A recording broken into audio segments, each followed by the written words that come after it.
यहाँ पधारे सम्मानित संतजन, भक्तगण और मेरे भाइयों एवं बहनों, आप सभी का मैं गुरु रविदास जी जन्म जयंती के पावन अवसर पर उनकी जन्मभूमि में स्वागत करता हूं। आप सब रविदास जी की जयंती के पर्व पर इतनी दूर से यहां आते हैं। खासकर मेरे पंजाब से इतने भाई बहन आते हैं कि बनारस खुद भी मिनी पंजाब जैसा लगने लगता है। ये सब संत रविदास जी की कृपा से ही संभव होता है। मुझे भी रविदास जी बार बार अपनी जन्मभूमि पर बुलाते हैं। मुझे उनके संकल्पों को आगे बढ़ाने का मौका मिलता है। उनके लाखों अनुयायियों की सेवा का अवसर मिलता है। गुरु के जन्म तीर्थ पर उनके सब अनुयायियों की सेवा करना मेरे लिए किसी सौभाग्य से कम नहीं है। और भाइयों बहनों, यहाँ के सांसद होने के नाते, काशी का जनप्रतिनिधि होने के नाते मेरी विशेष जिम्मेदारी भी बनती है। मैं बनारस में आप सबका स्वागत भी करूं और आप सबकी सुविधाओं का खास ख्याल भी रखूं, ये मेरा दायित्व भी है।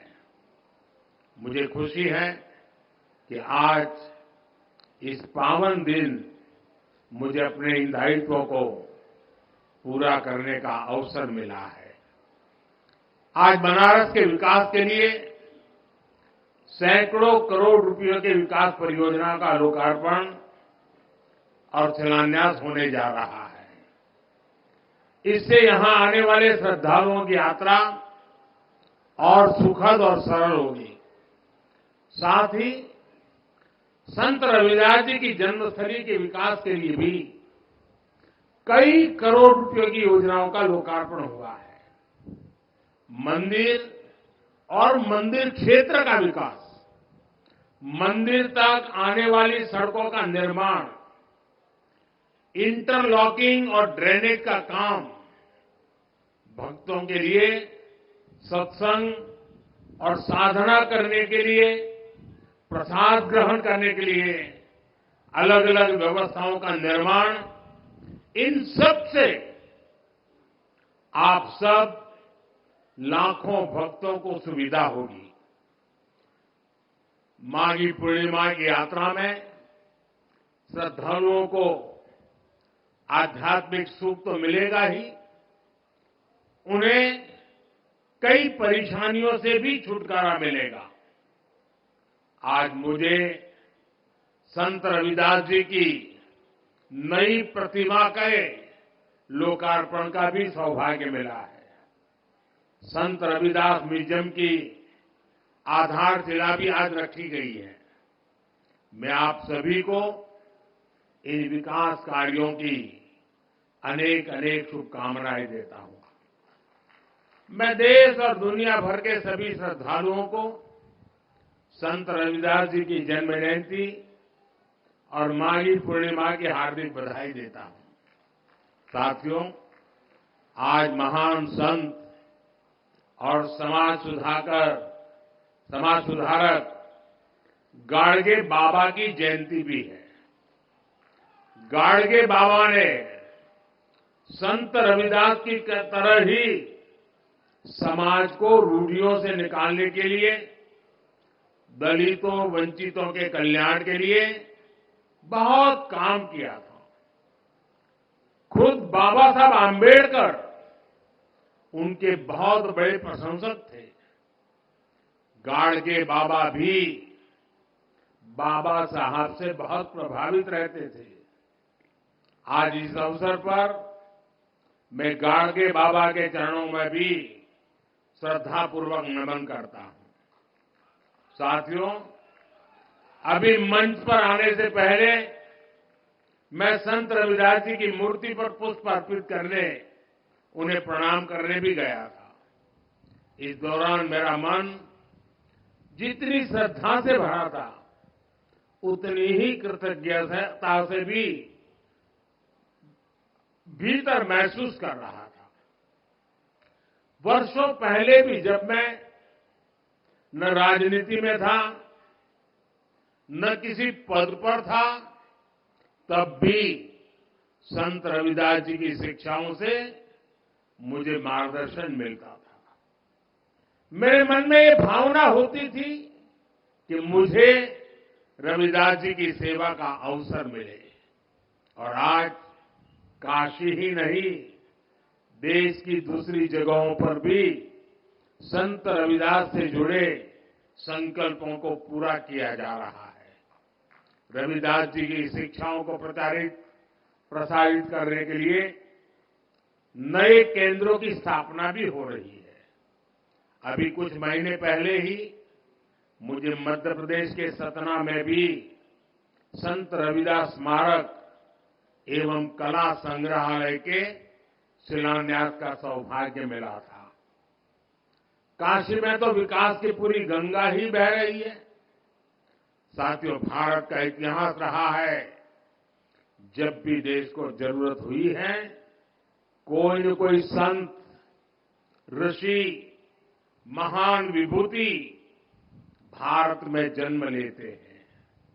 रविदास जी तो उस भक्ति आंदोलन के महान संत थे, जिसने कमजोर और विभाजित हो चुके भारत को नई ऊर्जा दी थी। रविदास जी ने समाज को आजादी का महत्व भी बताया था और सामाजिक विभाजन को भी पाटने का काम किया। ऊंच नीच, छुआछूत, भेदभाव, इस सब के खिलाफ उन्होंने उस दौर में आवाज उठाई थी।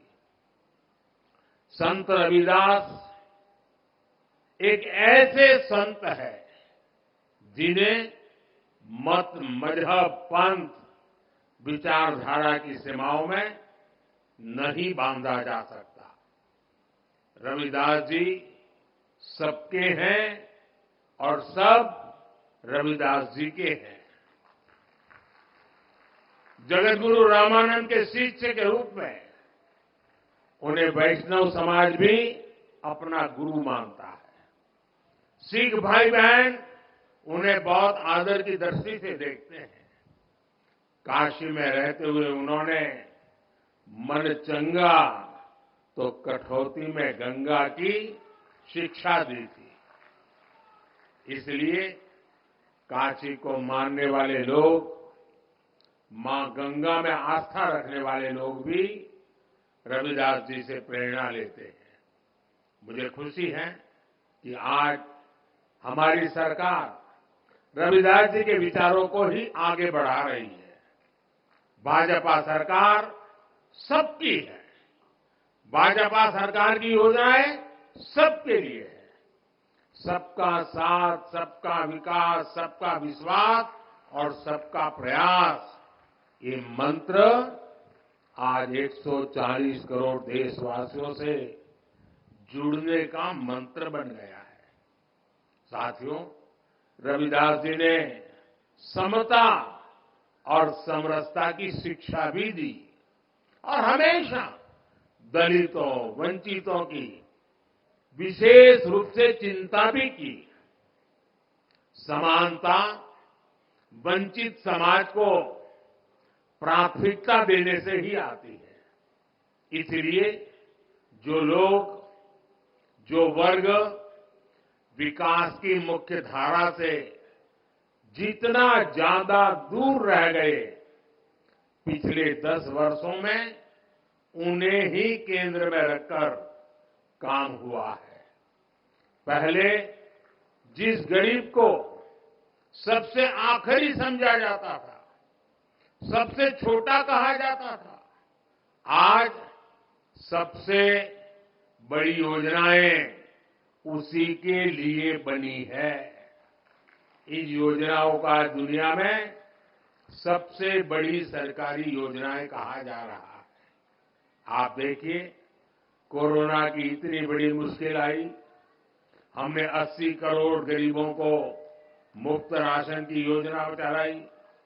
कोरोना के बाद भी हमने मुफ्त राशन देना बंद नहीं किया, क्योंकि हम चाहते हैं कि जो गरीब अपने पैरों पर खड़ा हुआ है वो लंबी दूरी तय करे, उस पर अतिरिक्त बोझ न आए। ऐसी योजना इतने बड़े पैमाने पर दुनिया के किसी भी देश में नहीं है। हमने स्वच्छ भारत अभियान चलाया, देश के हर गांव में हर परिवार के लिए मुफ्त शौचालय बनाया। इसका लाभ सबसे ज्यादा दलित, पिछड़े हमारे परिवारों को, खासकर हमारी एससी, एसटी, ओबीसी माताओं बहनों को हुआ है।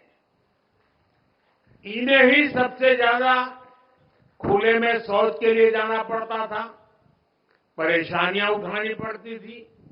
आज देश के गांव-गांव तक साफ पानी पहुंचाने के लिए जल जीवन मिशन चल रहा है।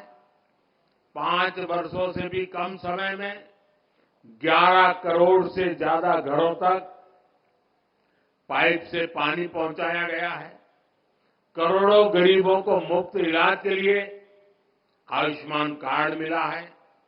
उन्हें पहली बार ये हौसला मिला है कि अगर बीमारी आ भी गई तो इलाज के अभाव में जिंदगी खत्म नहीं होगी। इसी तरह जन-धन खातों से गरीब को बैंक जाने का अधिकार मिला है। इन्हीं बैंक खातों में सरकार सीधे पैसा भेजती है। इन्हीं खातों में किसानों को किसान सम्मान निधि जाती है, जिनमें से करीब 1.5 करोड़ लाभार्थी हमारे दलित किसान ही हैं। फसल बीमा योजना का लाभ उठाने वाले किसानों में बड़ी संख्या दलित और पिछड़े किसानों की ही है। युवाओं के लिए भी 2014 से पहली जितनी स्कॉलरशिप मिलती थी, आज हम उससे 2 गुनी स्कॉलरशिप दलित युवाओं को दे रहे हैं।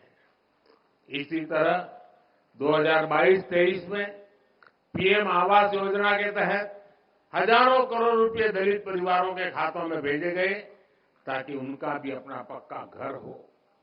और भाइयों बहनों, भारत इतने बड़े बड़े काम इसलिए कर पा रहा है क्योंकि आज दलित, वंचित, पिछड़ा और गरीब के लिए सरकार की नीयत साफ है। भारत ये काम इसलिए कर पा रहा है क्योंकि आपका साथ और आपका विश्वास हमारे साथ है। संतों की वाणी हर युग में हमें रास्ता भी दिखाती है और हमें सावधान भी करती है। रविदास जी कहते थे, जात पात्र के फेर मही, उर्जी रही सब लोग, मानुष ताकू खात है, रैदास जात कर लोग। अर्थात ज्यादातर लोग जात पात के भेद में उलझे रहते हैं, उलझाते रहते हैं। जात पात का यही रोग मानवता का नुकसान करता है। यानी जात पात के नाम पर जब कोई किसी के साथ भेदभाव करता है तो वो मानवता का नुकसान करता है।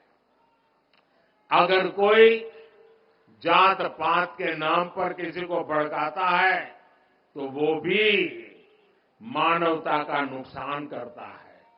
इसलिए भाई और बहनों, आज देश के हर दलित को, हर पिछड़े को एक और बात ध्यान रखनी है। हमारे देश में जाति के नाम पर उकसाने और उन्हें लड़ाने में भरोसा रखने वाले इंडी गठबंधन के लोग दलित, वंचित के हित की योजनाओं का विरोध करते हैं। और सच्चाई ये है कि ये लोग जाति की भलाई के नाम पर अपने परिवार के स्वार्थ की राजनीति करते हैं। आपको याद होगा, गरीबों के लिए शौचालय बनाने की शुरुआत हुई थी, तो इन लोगों को उन्होंने इसका भी मजाक उड़ाया था। उन्होंने जनधन खातों का भी मजाक उड़ाया था। इन्होंने डिजिटल इंडिया का विरोध किया था।